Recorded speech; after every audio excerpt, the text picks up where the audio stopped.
Good evening, everybody. Practice is over for this tournament. It's the MLF Tacklewarehouse Pro Circuit tournament on Lake Guntersville. Before I talk about that, let me just show you how cool I am now because I got fishing gloves. Check this out. Look how cool, my coolness factor like triples just by putting these gloves on. Isn't that cool? Let's do it with the other one. All right. I don't think I've ever been so cool ever. All right, okay. These are made by Blackfish, by the way. Blackfishgear.com is where you can find these gloves and the rain gear they make and the sun shirts and all the other products that they make. So anyhow, practice is over. It was just, when you get into May and June and July, boy, the practice days are long. I set my alarm for 4:30 this morning. Alarm went off. I did not want to get out of bed, but I did. I probably lay there for about 10 minutes, and I got out of bed and got going. And the whole idea is I want to be on the water before the sun rises. Why? Because this is the season for the shad spawn. I don't know what's going on, because there was a shad spawn at Pickwick supposedly. Supposedly there was a shad spawn at Sam Rayburn, and now supposedly we're at the shad spawn period here. And I'm getting out there right away before the sun hits the water, and I've not even seen two shad even flirt with each other, let alone spawn. So I don't know what's going on. It's the mythical shad spawn. It's been a rarity when I've actually have seen it in action. I remember one time on Pickwick Lake, maybe, 7 years ago, I pull into this pocket and it was on. There were shad spawning and there were adult mamas blowing up on that stuff. It was really cool. But other than that, I have seen, Lake Eufaula in Alabama last year. I did see some shad spawn going on there, and there was a little bit of fish activity on those shad spawns. They happened to be smaller fish where I was at the time, but it's so many times I miss it altogether. You hear about the shad spawn happening, and I just am not involved for some reason. Just not involved. So anyhow, that's why I'm getting out there so early. And then I'm staying to the bitter end because we get 2 days to practice, and really in 2 days you can cover just a fractional part of this lake, really. One thing that I failed to do is I never found any milfoil out here. I don't know if it's completely gone now.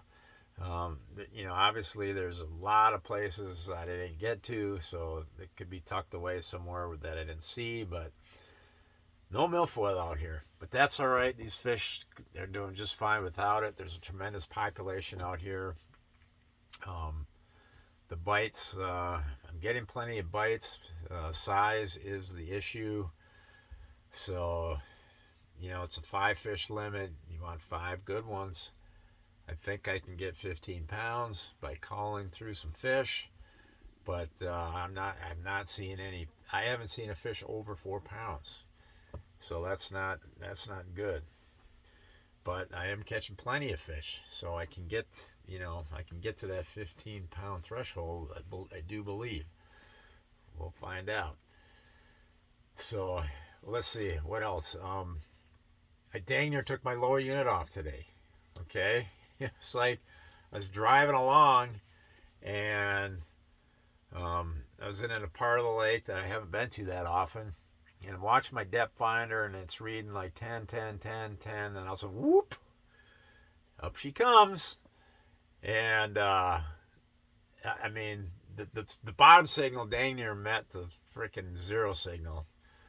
I mean, it got pretty skinny. So then I shut her down after I got over it. Then I looked at my map, and sure enough, on my mapping, there was a shallow hump right there. It's like, why they don't put a freaking, there aren't any marker buoys out here, like reef markers. Why don't they put reef markers out here? Because maybe because it'd be take too many. I don't know. Some lakes, like you go to Lake Lanier and everything's marked. Then you go to this lake, and they mark the main channel for navigations, and then they mark a few of the secondary channels, and that's about it. Otherwise, you're left on your own.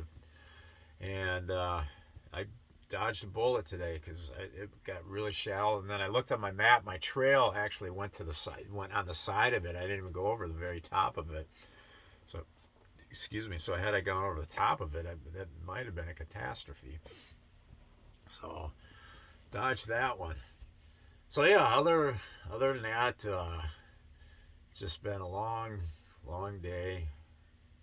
Tired, and tomorrow's the off day. We're not allowed to fish tomorrow. So, but anyways, as far as techniques and that, I'm not going to. I got two patterns. The one I got dialed in pretty good. I mean, I can just run new water and catch fish with this one pattern.